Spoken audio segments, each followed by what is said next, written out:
राधा के चरणारविंद, माधव के चरणारविंद, राधा के चरणारविंद, माधव के चरणारविंद। बोलो सच्चिदानंद भगवान की जय।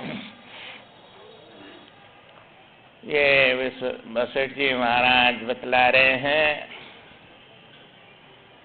जो इन शास्त्रों की अवहेलना करते हैं, सतशास्त्र सत महापुरुषों की, वे अज्ञानी लोग बड़े भारी जो है आगे चल के दुख उठाते हैं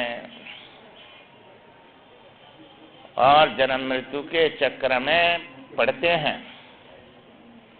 इसलिए जो विमूढ़ मानव युक्ति युक्त वस्तु का अनादर करके जो कष्ट साध्य युक्ति शून्य वस्तुओं में आग्रह रखता है कि संसार बड़ा कष्ट साध्य है, बड़े परिश्रम से प्राप्त होता है और युक्ति उसमें शून्य है, ये सत्य नहीं है।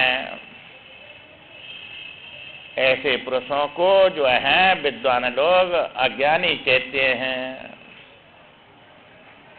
भगवान राम ने पूछा, भगवान यह किस युक्ति से जाना जाता है कि यह दृश्यमान जगत ब्रह्म ही है? क्योंकि ब्रह्म तो दिखता नहीं है, सब ये मैं मेरे मित्र दुश्मन दिखते हैं, सब दुख ही दुख दिखते हैं। तो ये सत्य ब्रह्म है, ये कैसे जाना जाता है? और जो है यह बात कैसे सिद्ध होती है? यदि युक्तियों द्वारा इस विषय का अनुभव हो जाए तब तो फिर कुछ भी जानने योग्य नहीं रहता है, क्योंकि एक को जाना तो सब जान लिया और सब जाना तो कुछ भी नहीं जाना। क्योंकि सब वस्तु नहीं है, एक ही वस्तु है और वो सत्य है, और वह सत्य में असत वस्तु जो है सब माने जड़ा, सब माने मुर्दा, सब कहते हैं उसको। इसलिए उस प्राणहीन सत्यहीन उस वस्तु को जो है सत्य समझते हैं। जो सत्य वस्तु है वो दिखती नहीं है और असत को सत्य मान के उसी में अपने जीवन को लगा देते हैं। इसलिए उस एक को जान लिया तो कुछ भी जानना बाकी नहीं रहता। एक को जानने से सब जाना हुआ हो जाता है। एक सोना जान लिया तो सब आभूषण उसमें मिथ्या रूप से सिद्ध होते हैं, सब जान लिया सब मिथ्या है। एक रस्सी जान लिया तो हमें अनेक चीजें दिख रही, किसी को सर्प दिख रहा, किसी को जलधारा, किसी को दरार फट रही है पृथ्वी की, ऐसे अनेक चीजें दिख रही। परंतु एक रस्सी जाना तो सबकी निवृत्ति हो गई, सब मिथ्या हो गए उसमें। एक जाना तो सब मिथ्या हो गया, एक ही सत्य, दूसरा सत्य है नहीं। क्योंकि अज्ञान से जो है एक वस्तु का अज्ञान है और उससे अज्ञान सबको एक ही है और भ्रांति सबकी अलग अलग है।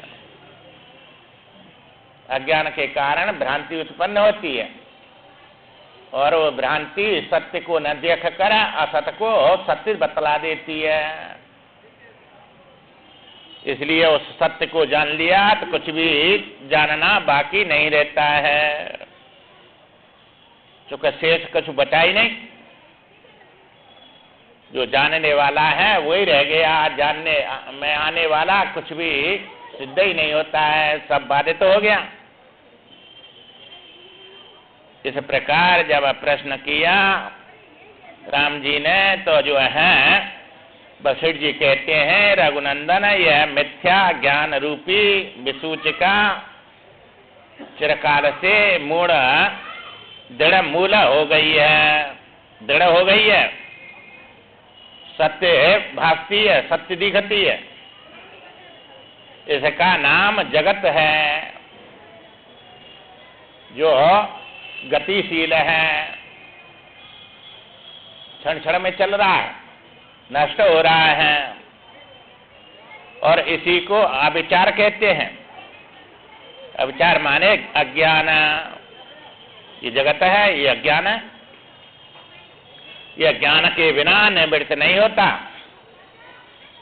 जो जिस पदार्थ को पाना चाहता है और उसके लिए पूरा प्रयत्न करता है, वह उस पदार्थ को अवश्य प्राप्त कर लेता है।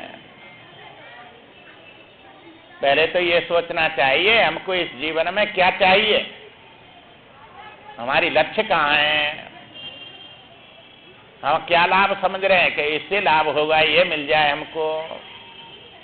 क्योंकि सब दौड़ रहे हैं अपनी अपनी लक्ष्य के लिए। किसी ने किसी को लक्ष्य बना रखा है, किसी ने किसी को बना रखा है, उसके लिए पूरा जीवन लगा रहे हैं, उसकी प्राप्ति होती नहीं है।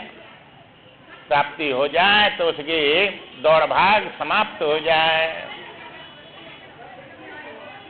इसलिए पहले निश्चय करना चाहिए हमें संसार के विषय भोग चाहिए या परलोक के जो है सुख चाहिए, या फिर दोनों से मुक्ति चाहिए। ये तीन बातें हैं। ये तीन बातें हैं कि जो है हमको क्या चाहिए, संसार चाहिए तो कर्म करो, और परलोक के सुख चाहिए तो योग के द्वारा उपासना करो। इस सब से छोड़कर परमात्मा में ध्यान लगाओ अपना, उसके लिए प्रयत्न करो। और ये दोनों जब समझ में आ जाती हैं कि ये अनित्य हैं दोनों, क्योंकि यहाँ भी सुख शांति नहीं, परलोक में भी ऐसे ही जो है दुख सुख आते हैं वहां भी, स्वर्ग आदि लोकों में। क्योंकि एक को देख कर एक जलता है वहां भी अपने कर्म के अनुसार सब भोग भोगते हैं, सुख मिलते हैं सबको। वहां भी कोई श्रेष्ठ है, कोई बीच का, कोई निकृष्ट, सब तरह के वहां भी रहते हैं। जैसे यहाँ कोई धनी है और कोई अपना काम चला रहा है, कोई भूखा मर रहा है, दरिद्र। जैसे यहाँ है इसी प्रकार वहां भी है। इसलिए जो है जिन्होंने वैराग प्राप्त करके विचार विवेक हो गया, वे फिर ज्ञान के लिए, मोक्ष के लिए प्रयत्न करते हैं। इसलिए प्रयत्न करता है, वह उस पदार्थ को अवश्य प्राप्त कर लेता है। परंतु यह बात तभी संभव होती है जब वह बीच में ही थक कर या उब कर प्रयत्न से मुख को न मोड़ ले। क्योंकि कर्मानुष्ठान पर लगते हैं और प्राप्ति होती नहीं उस पर, तो बीच में ही छोड़ देते हैं कि भाई होता तो मिल जाता है, इससे कुछ नहीं होगा। इतने दिन हो गए और सत्संग करते हुए कुछ बात समझ में तो आती नहीं है, और दुख जैसे के तैसे बने हुए, तो क्या फायदा। इतने दिन हो गए भगवान का भजन करते हुए, कुछ मिला तो है नहीं, इसलिए बीच में छोड़ देता है, मुख मोड़ लिया उधर से, फिर संसार में बहिर्मुख हो जाता है। तो ये भगवान वशिष्ठ जी कहते हैं तो उसको प्राप्त तो करता है, परंतु तभी संभव है जब बीच में थक कर उब न जाए। उब जाते हैं। राम कथा सुने जे अगाई, रस विशेष जिन्हें जाना नहीं। राम कथा सुनकर जो अंगा जाते हैं कि बहुत सुन लिया, बिना रस नहीं जाना। तो ये सब वस्तुओं के अनुष्ठान बतलाए संसार में, शास्त्रों में, कि ऐसा करो और ऐसा करने से तुमको ऐसा जो चाहते हैं वो वस्तु प्राप्त हो जाएगी। पर वो वस्तु तब प्राप्त होगी जब उसकी बराबर है कर्म करेंगे। क्योंकि कर्म है तुम्हारा जो है थोड़ा सा और मांग है तुम्हारी बहुत लंबी चौड़ी। तो लंबी चौड़ी मांग के लिए लंबा चौड़ा ही जो है अनुष्ठान करना पड़ेगा। एक दो दिन में थोड़ा ही जो है वो पूरा होता है। जन्म जन्म मुने यत्न कराई अंतराम कहूँ आवत नहीं, और अनेक जन्म संसिद्धि। भाई अनेक जन्मों में तुम्हारा अंतःकरण शुद्ध होता है। संसिद्धि नाम अंतःकरण शुद्धि के। भगवान का भजन करेंगे, अंतःकरण शुद्ध होगा, तब आपको विवेक के द्वारा इससे वैराग और सत्य की प्राप्ति के लिए प्रयत्न करेंगे। और जो है ये सब बतलाया। एक विद्यारंभ ब्राह्मण थे और उन्होंने जो है अनुष्ठान किया था गायत्री का। 4 चरण होते हैं उनके जो है, अब 3 चरण पूरे कर लिए। बहुत गरीबी थी उनके यहाँ। जब गरीबी होती है तो भगवान से प्रार्थना लक्ष्मी की करते हैं, महाराज हमको धन दो, संपत्ति दो, हमारा घर नहीं चल रहा है। तो ये शास्त्रों में बतलाया कि गायत्री मंत्र का अनुष्ठान करने से और लक्ष्मी माता प्रकट हो जाती है। इसलिए उन्होंने अनुष्ठान शुरू कर दिया। अब कर दिया तो उन्होंने 3 चरण कर लिए। 4 चरण होते हैं, 1 चरण बाकी रह गया। और वे जो है 3 चरण करके और कंटा लगे और कहने लगे कि ये तो माता जी प्रकट नहीं हुई, अब कुछ नहीं होता है। इसलिए जो है उन्होंने मत छोड़कर संन्यास ले लिया। तो क्या घर में जाने पर उनको जो है दुख होता है, देखा नहीं जाता है गरीबी का। नहीं दरिद्र सम दुख जगमाए। तो दरिद्रता बड़ा दुख देती है। सगे संबंधी देखे नहीं जाते हैं, भूखे रो रहे हैं, तड़प रहे हैं, तो वे कहाँ देखे जाते हैं। पार नहीं पड़ रही है, सब जो चाहते हैं वो वस्तु मिलती नहीं है। इसलिए वे जो है अब बड़े दुखी होते हैं। मालिक जो बने रहते हैं, चूंकि है उनको देखा नहीं जाता है। इसलिए 2 काम करते हैं, या तो संन्यास ले लेंगे या फिर आत्महत्या कर लेते हैं। तो आत्महत्या करके वो उनसे अलग हो जाते हैं। तो कहते हैं ये न दिखेंगे न दुख होगा, इसलिए मर जाना अच्छा है। पर वो तो बड़ा भारी पाप लगता है उससे, तो कर्म निवर्त नहीं होता। फिर दरिद्रता सामने आगे आएगी और फिर ऐसा ही दुख आएगा। अलग होना है तो साधु बन जाना अच्छा है, छोड़ के अलग चले जाओ हरिद्वार। रोटी तो भगवान जब हर डकैतों को दे रहा है, आतंकवादी को दे रहा है, भजन करने वाले को नहीं देगा? देगा। तो उनसे अलग होना है तो वहां जाके भजन करो भगवान का, वो सबसे श्रेष्ठ है। ये जीवन भी शांति मिलेगी, परलोक बन जाएगा और सब दुख से छूट जाएंगे। तो जिनमें ये विवेक नहीं होता है वे आत्महत्या कर लेते हैं। परंतु ये तो ब्राह्मण थे, बड़े अनुष्ठान किया है और फिर जो है बड़े पुण्यवान थे। जो ब्राह्मण शरीर पुण्य से प्राप्त होता है और ज्ञान के लिए होता है। और ये भी जो है दरिद्रता भगवान ने दिखाई, उनको ऊपर उठाने के लिए दिखाई। क्योंकि ये आत्महत्या तो करेगा नहीं, संन्यास लेगा, बड़ा विद्वान बनेगा, ज्ञान हो जाएगा। इसलिए उन्होंने चुका है दुख नहीं दिखेगा संसार में जब तक इसको छोड़कर परमात्मा की तरफ नहीं चलता है। ये भगवान की कृपा ही चाहिए होती है। भगवान कहते हैं जिन पर कृपा करता हूं उनके धन का और मान का हरण करता हूं मैं। तो भगवान ने उस पर बड़ी कृपा कर दिया। क्योंकि धन है नहीं और धन नहीं है तो मान कहाँ है फिर? तो धनवान का ही सम्मान होता है सब जगह, दरिद्र कौन पूछता है। इसलिए जो है उन्होंने सन्यास ले लिया। अब सन्यास ले लिया तो माता जी प्रकट हो गई सामने। कहा कि माता जी अब मेरे को क्या जरूरत है अब आपकी? जब मेरे को जरूरत थी तब आप क्यों नहीं प्रकट हुई? माता जी ने कहा तुमने 3 चरण किए और 3 चरण से तुम्हारे देखो वो दिखा दिया, ऐसे पहाड़ जल रहे हैं पाप के, ये सब भस्म हो रहे तुम्हारे 3 चरण से। 4था चरण करते तो मैं प्रकट हो जाती, तुमने छोड़ दिया बीच में। इसलिए 3 चरणों ने तुम्हारा पाप निवृत्त कर दिया। पहले जन्मों के तमाम पाप थे, उससे तुमको दुखा रहे थे ये। और 4थे चरण तुम्हारा जो है संन्यास से पूरा हो गया, इसलिए मैं प्रकट हो गई। तो 1 चरण और करते नहीं उब के और उस अनुष्ठान को छोड़ते तो मां गृहस्थ में ही प्रकट होके और सब भोग विलास करते फिर। तो इसलिए जो है ये वशिष्ठ जी कह रहे हैं, जब उब कर बीच में अपने प्रयत्न को नहीं छोड़ता है तो जो चाहता है वो वस्तु मिलती है।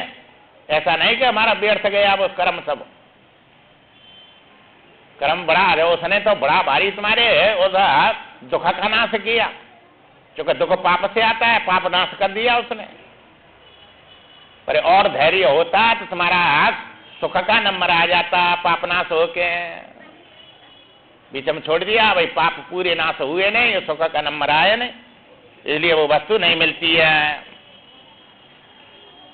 अब जो है भगवान राम ने फिर पूछा, हे गुरुजी, शास्त्र वेताओं में श्रेष्ठ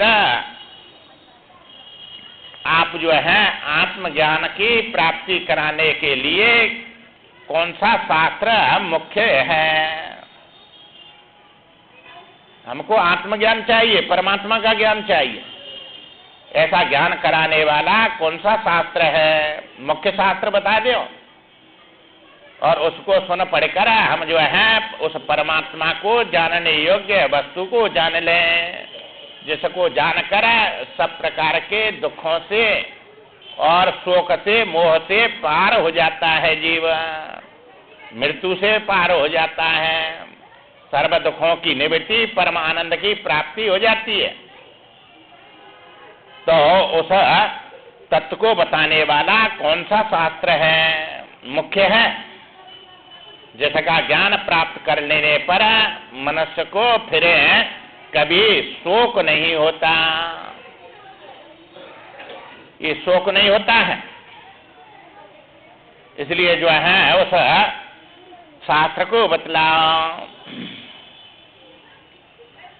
अब ये भगवान राम ने प्रश्न किया, चूंकि ये बड़े विवेकशीली और भगवान ईश्वर के अवतार हैं, ये प्रश्न हमारे लिए कर रहे हैं और उत्तर भी हमारे लिए वशिष्ठ जी दे रहे हैं।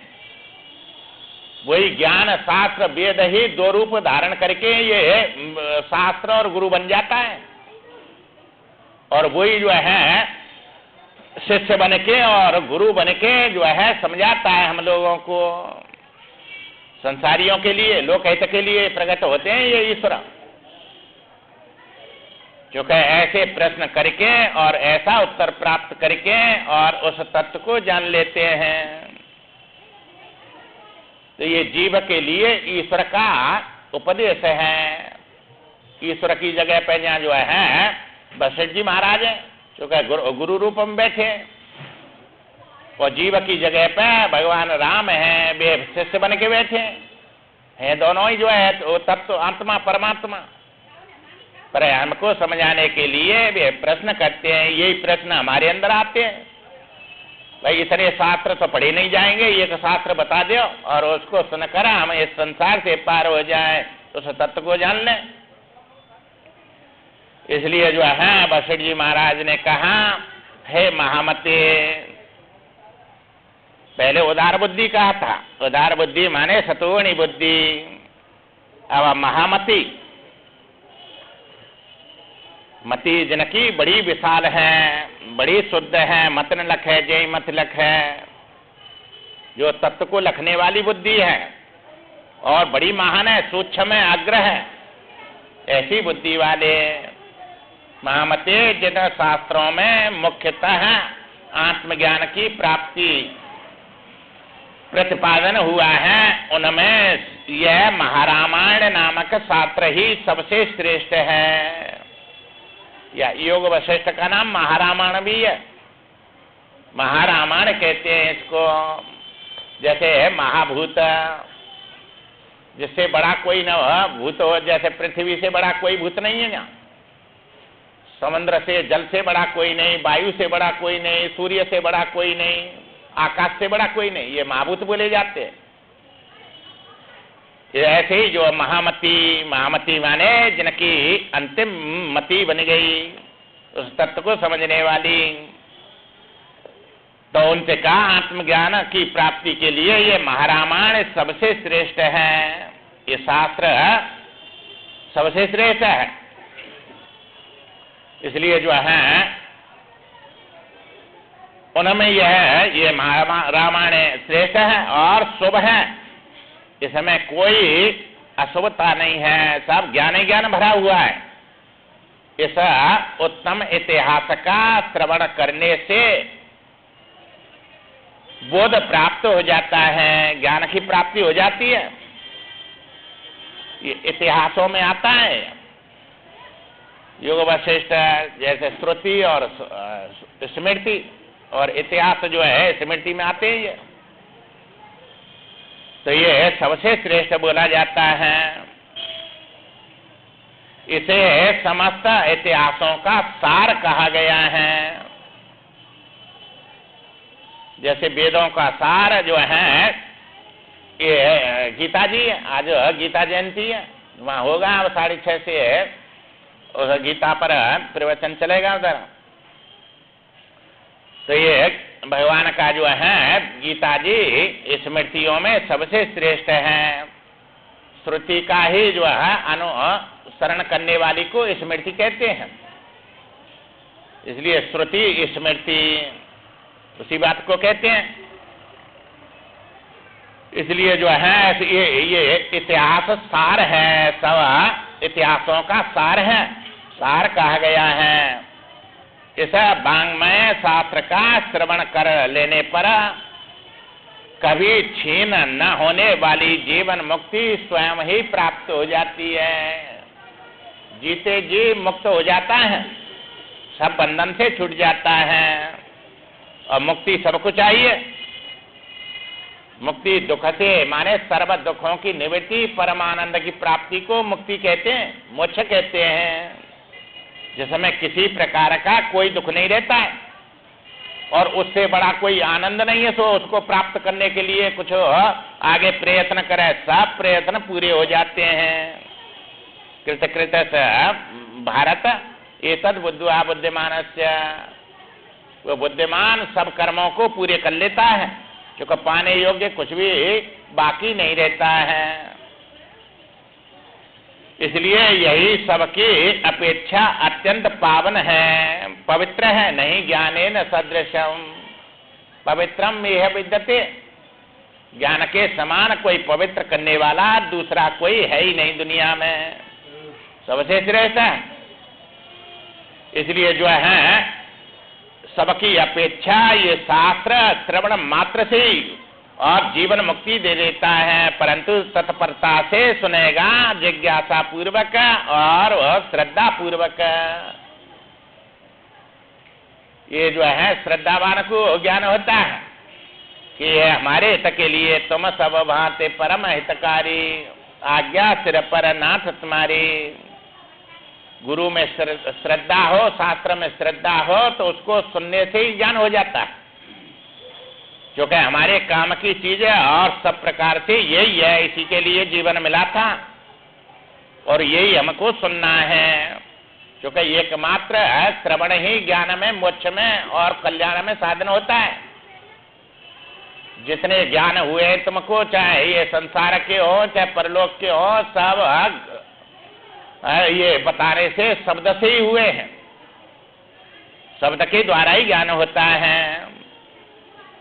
ये पढ़ाते हैं जो है, पढ़ पढ़ के इंजीनियर बनते हैं, चाहे कुछ भी बने भी, सब पढ़ पढ़ के ही तो बनते हैं, वह शब्द से ही तो बनते हैं।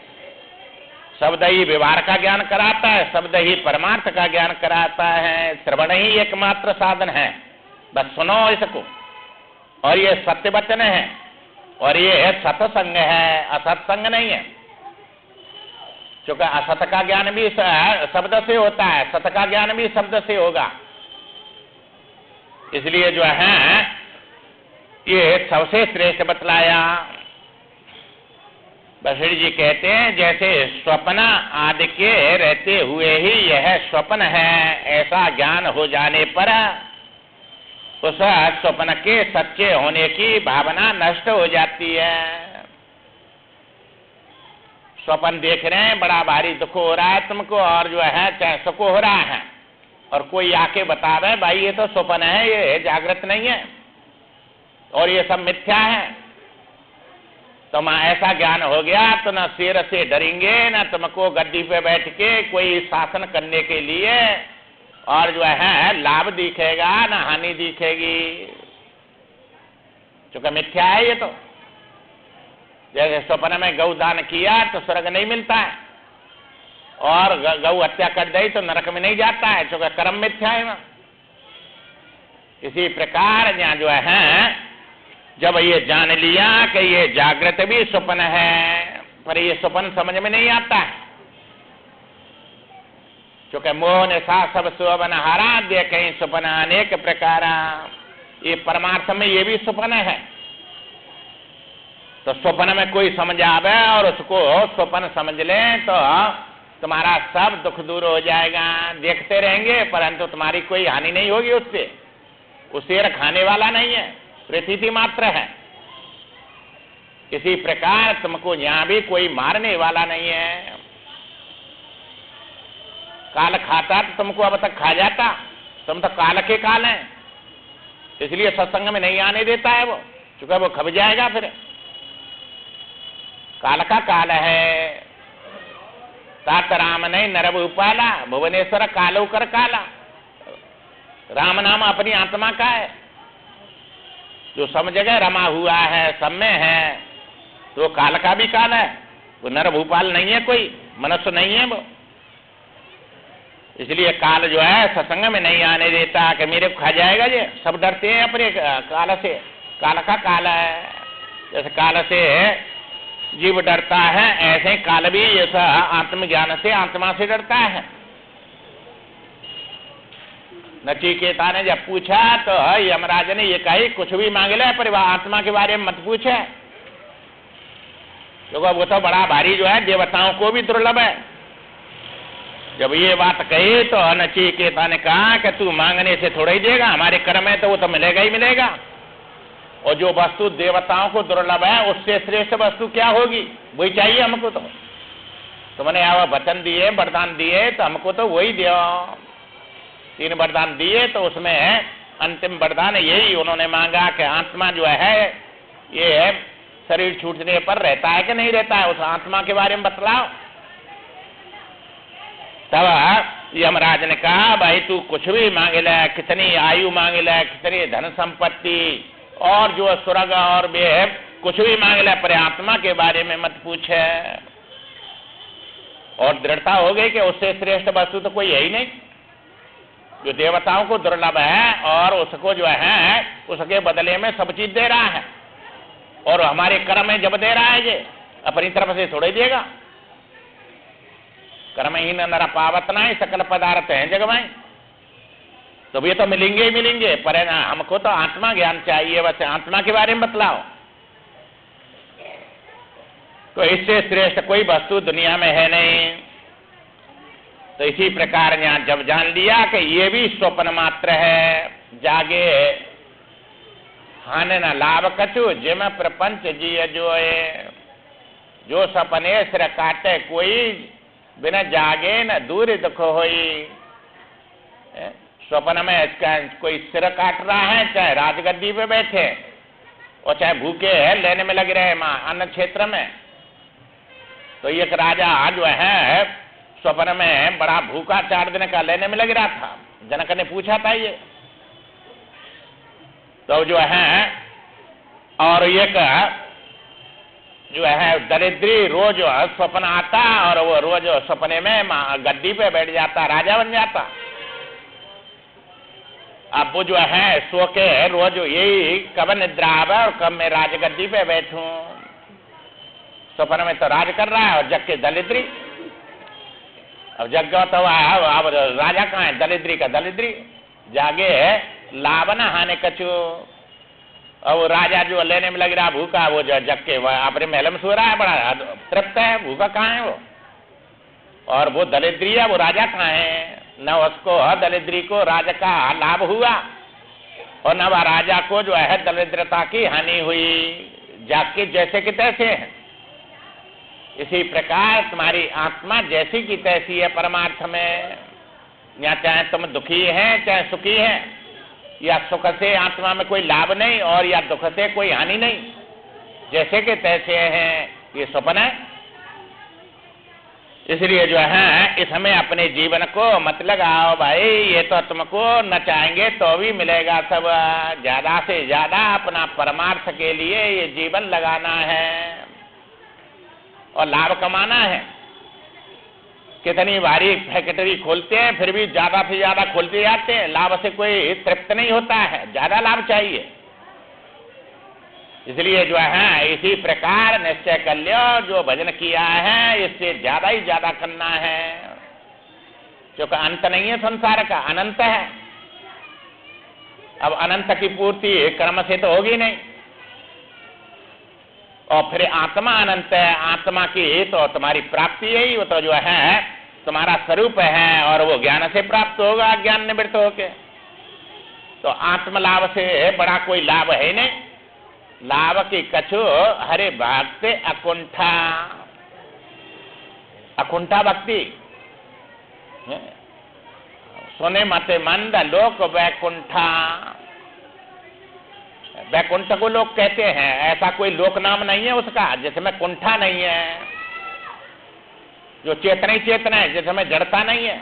और इन लोकों में तो कहीं भी चले जाओ, जड़ और चेतन दोनों मिलेंगे, जड़ता रहती है, परंतु उस लोक में जो आत्मज्ञान है उसमें जड़ता नहीं है। वो लोक है अकुंठा लोक है, और अकुंठा भक्ति है, मां स्वामी सेवक वाली नहीं है।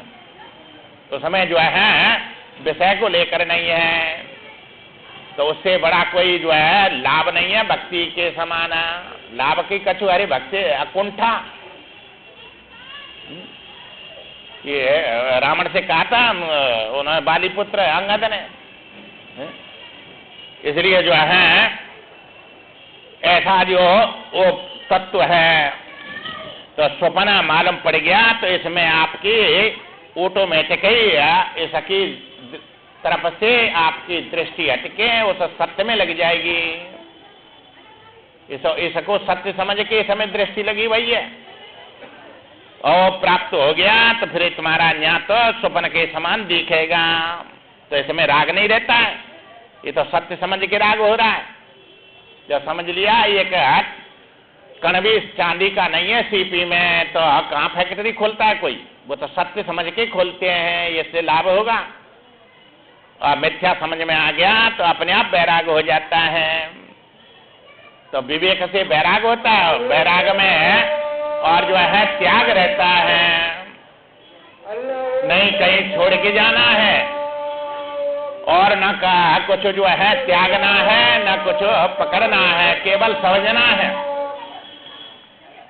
अब विवेक हो गया तो तुम्हारा बैराग ऑटोमेटिक हो जाएगा, और बैराग में त्याग ऑटोमेटिक आ जाता है, त्याग करना नहीं पड़ेगा। ग्रहण करते हुए भी, घर में रहते हुए भी बैराग मान रहते हैं। अब ये बैराग हो रहा है समझ आने पर, और राम जी सब काम करेंगे, वे शादी विवाह भी करेंगे, राजपाट भी करेंगे, सब उसी ग्रस्त में रहेंगे। अब तो सब छोड़ के इतने भारी पीले पड़ रहे हैं, खाते हैं न पीते हैं, सब प्रकार का दुख। चूंकि राग भी एक ग्रंथि है और बैराग भी ग्रंथि है, इसलिए राग और बैराग दोनों अज्ञान में ही है।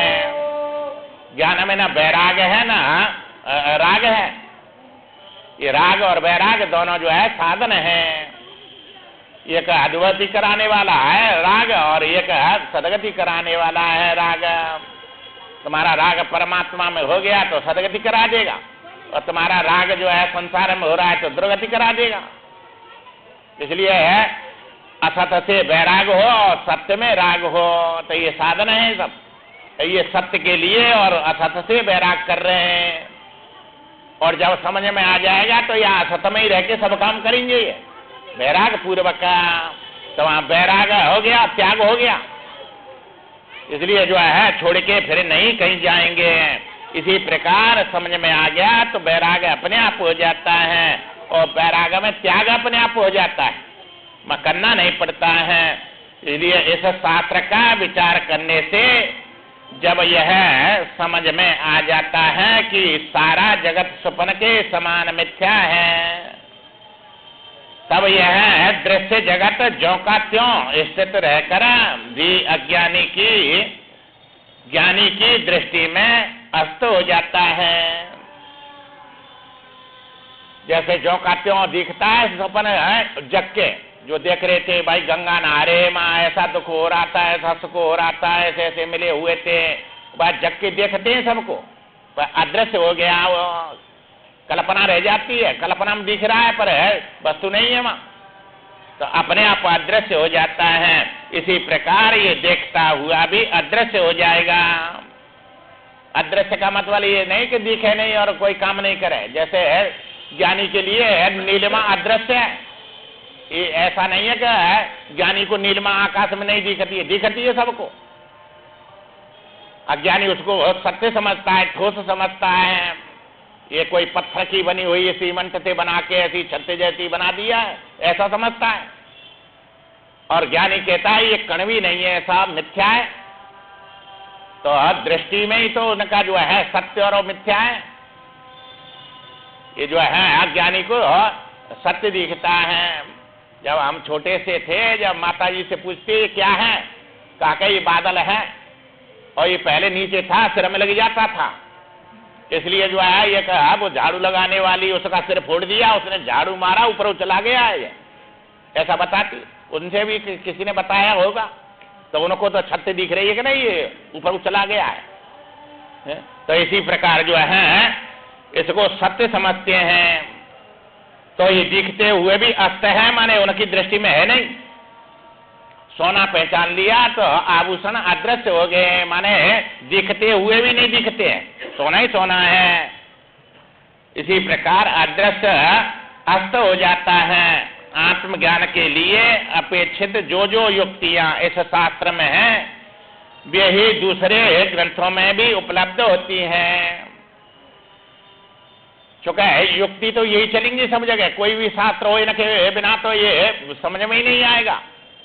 कोई भी शास्त्र ले लो, रस्सी सरप बस यही बोलेंगे, आकाश में नीलिमा है और मृग भूमि में जल, बस यही दृष्टांत दिए जाते हैं, सब जगह यही युक्तियां हैं जो इस समय है, यही सब शास्त्रों में है। इसलिए विद्वान पुरुष इस महारामायण को ही संपूर्ण विज्ञान शास्त्र रूपी धन का कोष खजाना मानते हैं।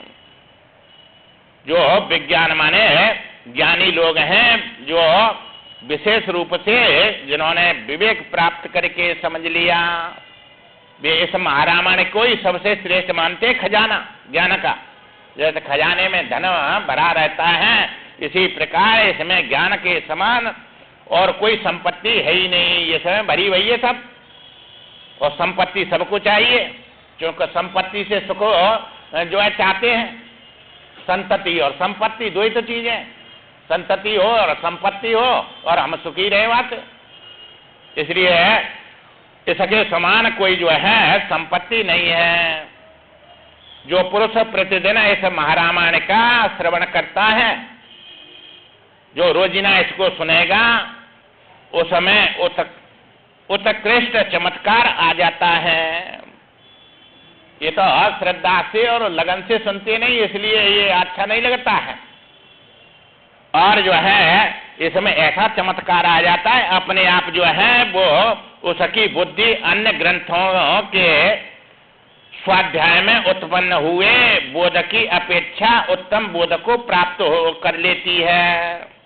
क्योंकि और दूसरे शास्त्रों में मिलावटें हैं, वहां दूसरे शास्त्रों में ये संसार की बात राजा रानी की और विन की बात आ जाती है, इसमें ज्ञान की बातें सब।